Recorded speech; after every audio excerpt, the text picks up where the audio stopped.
question of premonarchical marriage is a hot-button issue in modern-day polemics pertaining to Islam, and a common slur levelled against the adherents of that religion. In this essay, I intend to explore the truth of the matter, assessing the relevant evidence in a thorough manner, and deriving a logical and reasonable conclusion forthwith. For this investigation, I will be focusing strictly on the Quran, examining specifically its context and interpretation. The issue of premonarchical marriage in the Hadith literature and Islamic jurisprudence is the subject for a separate presentation.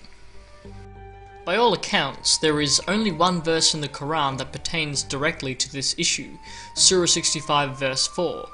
This ayah concerns the matter of divorce, and runs as follows, quote, "And for such of your women as despair of menstruation, if ye doubt, their period of waiting shall be 3 months, along with those who have it not. And for those with child, their period shall be till they bring forth their burden. And whosoever keepeth his duty to Allah, he maketh his course easy for him." Unquote. A transliteration of the original Arabic text yields a result similar to the Pickthall translation proffered above, so for the purpose of this essay, said translation will be utilised. According to Surah 65 verse 4, women who are disinclined to menstruation are prescribed with a general 3-month waiting period, or iddah, before they can officially be divorced from their husbands. Of note for this essay is the passage, quote, "along with those who have it not," unquote, which seems to indicate that it is permissible to marry and subsequently divorce women who do not menstruate. As menopausal and pregnant women are mentioned separately in the same ayah, this would appear to allude either to diseased women or premonarchical girls. If the latter is the correct interpretation, then this raises a rather problematic issue within the Quran: tacit consent for marriage to premonarchical girls. Previously in the Quran, we are told that an iddah, waiting period, is only necessary for marriages that have been consummated, which means that providing an iddah for premonarchical girls indicates a permissibility to have sex with premonarchical girls in the first place. The contemporary mainstream Islamic scholar Muhammad Hashim Kamali summarized the point on iddahs succinctly in his Principles of Islamic Jurisprudence. Quote, "There is another Quranic ruling which qualifies the general requirement of the waiting period, or iddah, that the divorced women must observe. This ruling occurs in Surah Al-Asab 33:49, which is as follows: O believers, when you enter the contract of marriage with believing women, and then divorce them before consummating the marriage, they do not have to observe any iddah. In this way, women who are divorced prior to consummating the marriage are excluded from the general requirement of the first ayah. The second ayah, in other words, specifies the first." Unquote. In other words, as stated above, the iddah only applies to marriages that have been consummated, so for the Quran to mention an iddah for premonarchical girls indicates a permissibility to consummate marriage with premonarchical girls in the first place. For clarification on this issue, we must turn to the tafsirs, exegesis, of the Quran, specifically the exalted classical commentaries. By consulting these great works, it will be possible to ascertain a more accurate understanding of Surah 65 verse 4 and its precise meaning.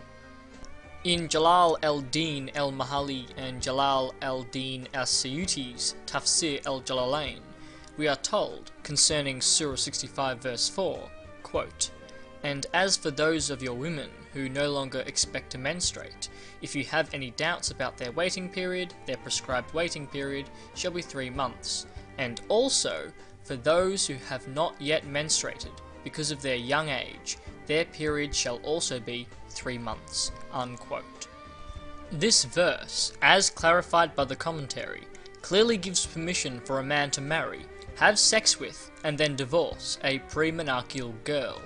The Jalals go on to underline this fact in their commentary of Surah 2, verse 228, where they state, quote, "Divorced women shall wait by themselves before remarrying for 3 periods of purity or menstruation." These are 2 different opinions, which begin from the moment of divorce. This stipulation applies to those who have been sexually penetrated, but not to those otherwise, on account of his saying, "There shall be no waiting period for you to reckon against them." Quran 33:49. The waiting period for immature or menopausal women is 3 months. Pregnant women, on the other hand, must wait until they give birth, as stated in the Surah al-Talaq, Quran 65:4. Unquote. Abdullah ibn Abbas's Tanwir al-Mikbas contextualizes the initial verse mentioned, Surah 65 verse 4, stating that, quote, "A man asked, O Messenger of Allah, what about the waiting period for those who do not have menstruation because they are too young?" Unquote. The reply to this man's question was Ayah 4, which is quoted in Tafsir Ibn Abbas as, quote, "Along with those who have it not, because of young age, their waiting period is 3 months." Unquote. Ali ibn Ahmad al-Wahidi al-Nishaburi's Asbab al-Nuzul is the earliest contextualization of the Quran, which is slightly different from a tafsir, and, as with Tafsir Ibn Abbas, it provides the exact context in which this verse was revealed, and thus, logically, a guide for the verse's correct meaning and application. Quote, Khalad ibn al-Numan ibn Qais al-Ansari said, "O Messenger of Allah, what is the waiting period of the woman who does not menstruate and the woman who does not menstruate yet? And what is the waiting period of pregnant women?"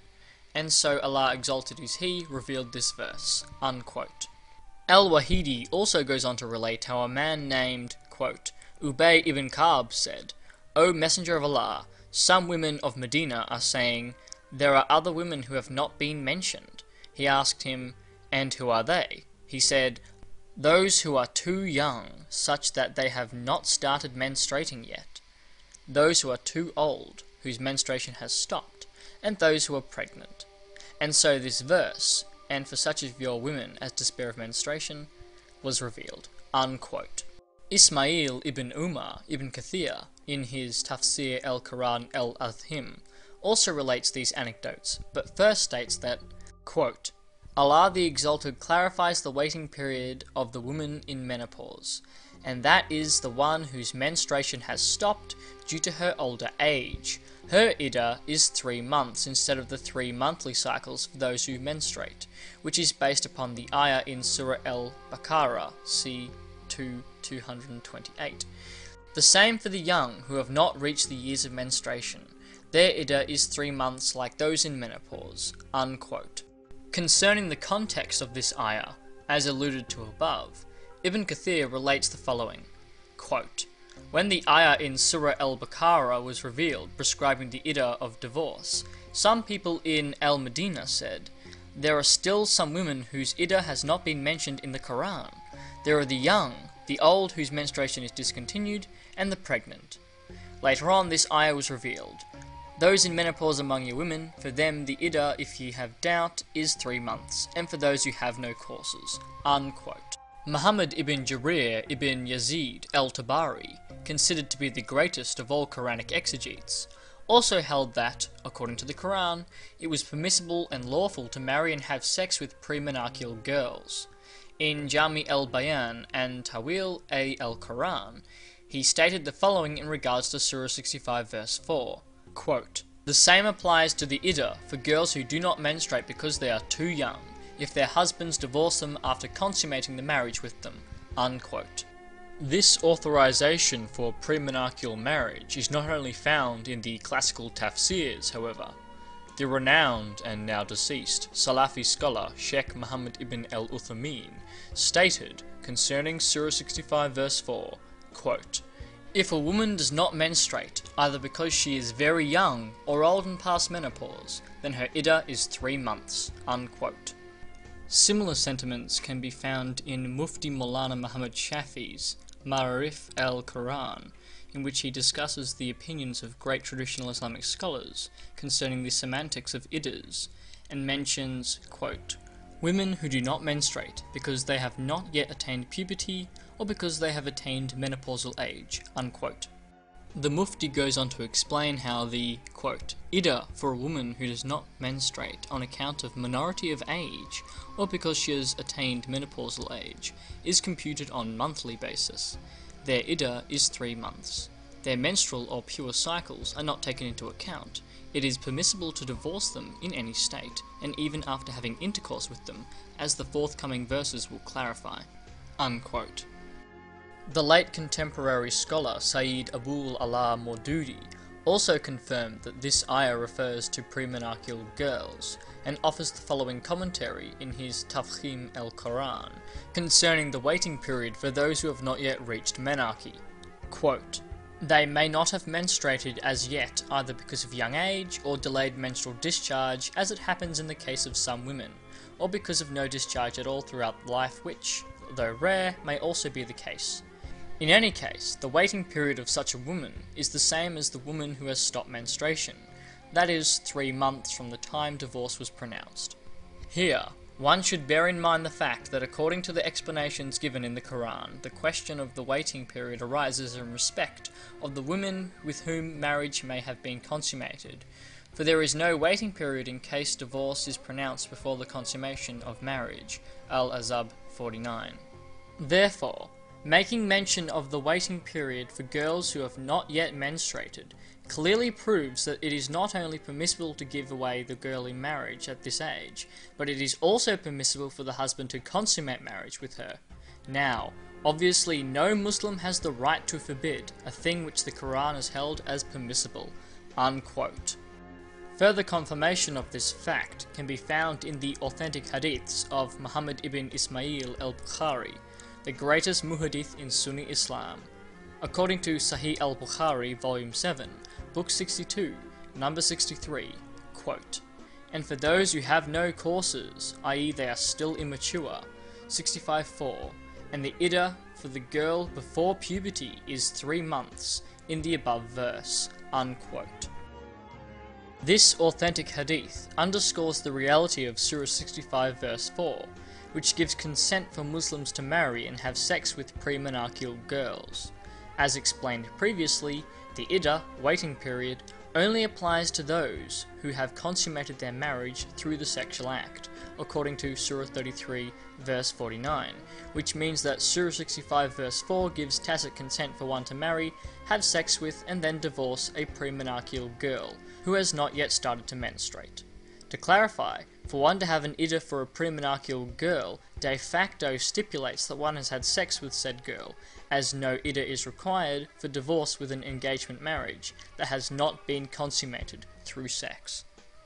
In summation, Surah 65 verse 4 appears to state, in conjunction with Surah 33 verse 49, that it is permissible to marry and have sex with premenarcheal girls. The contextualization of al-Wahidi, the earliest contextualizer of the Quran, provides the context in which this verse was revealed, which was indeed in relation to premenarcheal girls. The classical commentaries of the Jalals, Ibn Abbas, one of the Prophet's companions, al-Tabari, the greatest mufassir ever, and Ibn Kathir, second only to al-Tabari in greatness, all confirm that Surah 65 verse 4 makes lawful the consummation of marriage with premenarcheal girls. The famous modern tafsir of Maududi and Maulana Shafi's commentary also make permissible marriage to premenarcheal girls, a view of Surah 65 verse 4 that is shared by Sheikh al-Uthaymeen. And finally, an authentic hadith from Sahih al-Bukhari confirms all of the above and explicitly states that Surah 65 verse 4 pertains to premenarcheal girls, thus offering an implicit approval for premenarcheal marriage, which is entailed in the aforementioned verse. In conclusion, there seems to be no ambiguity on the matter, if we trust the consensus of the great historical exegetes and the traditions that pertain to the origins of the ayah. Surah 65 verse 4 of the Quran allows for marriage consummation with premenarcheal girls.